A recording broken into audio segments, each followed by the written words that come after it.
Hello everyone. In this video, I will be discussing on the flag register of 8085 microprocessor. What are the flags which are defined under 8085 microprocessor will be discussed. Along with this one, you will be having a discussion on how these flags are set up and how they are reset.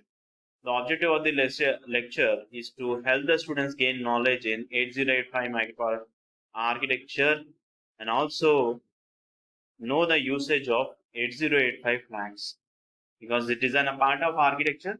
We'll be having this one.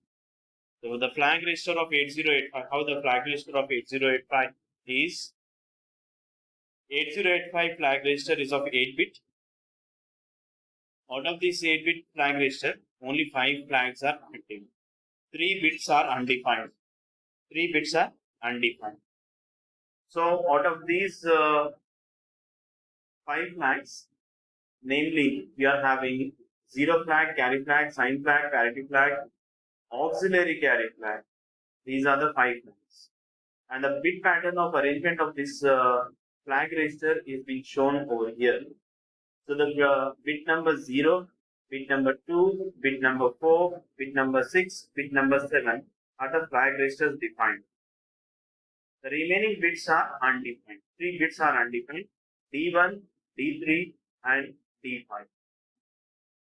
So this is the overall architecture of how the flag register is. What is a flag? Actually, flag is nothing but an indicator which states a condition.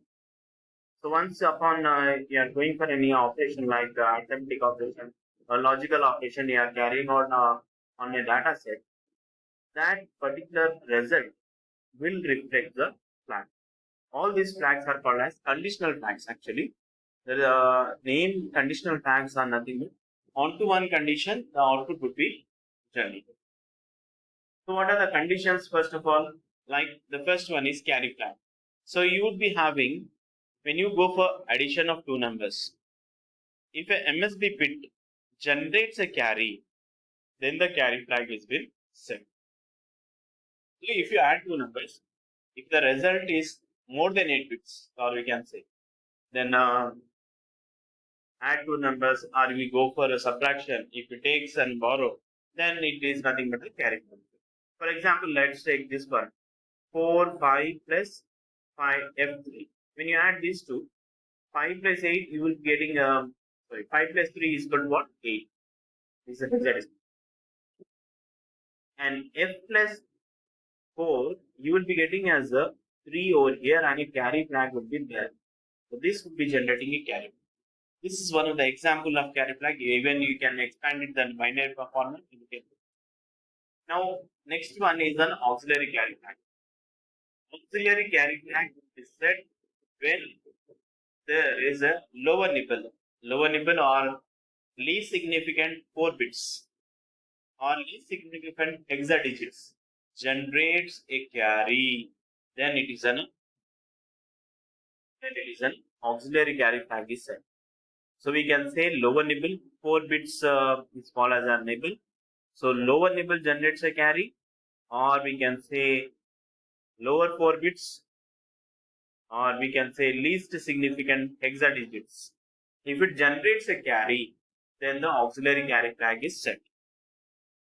Similarly, when you go for addition, subtraction, whatever it is there, once upon you get the result may be if you go for sign magnitude form, the result is a negative or positive, would be defined by the sign bit. And this sign bit is nothing but the MSB bit of the result. So whatever the MSB bit is there, whether it is 1 or 0, that indicates the sign flag. So the sign flag value is essentially the value of MSB bit of the 8-bit result. So for example, the result is 38. 3 means 0011 So 0 is the MSB bit, indicates the positive result, and the sign flag is equal to 0. And next example, it is shown it is as A3 is the result. Now the sign bit is what? 1. So here when you go for sign bit is equal to 1. So here the sign bit is what? 1. This is indicates the sign flag. So MSB bit will define you the sign flag. Next, you will be having the parity flag.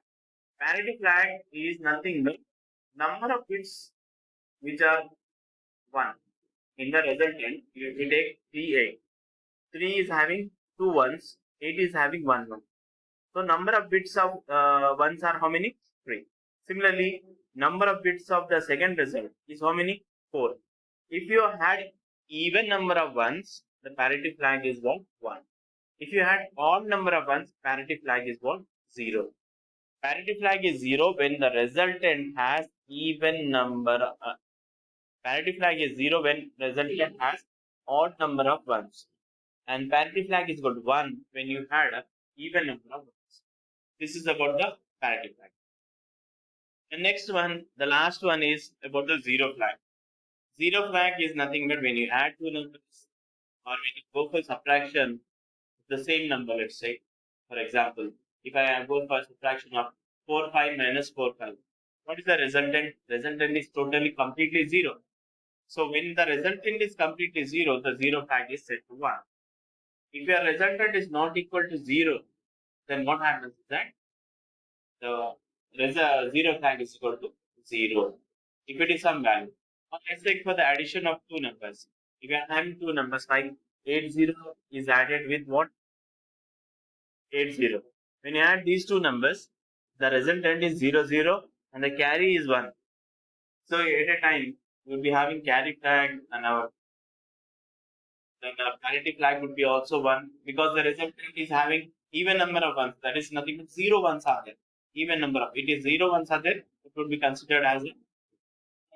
For the flags, when you add 80 and 80, if you take the addition of two numbers like 80 and 80, so what you will have is that, for example, you are going for what?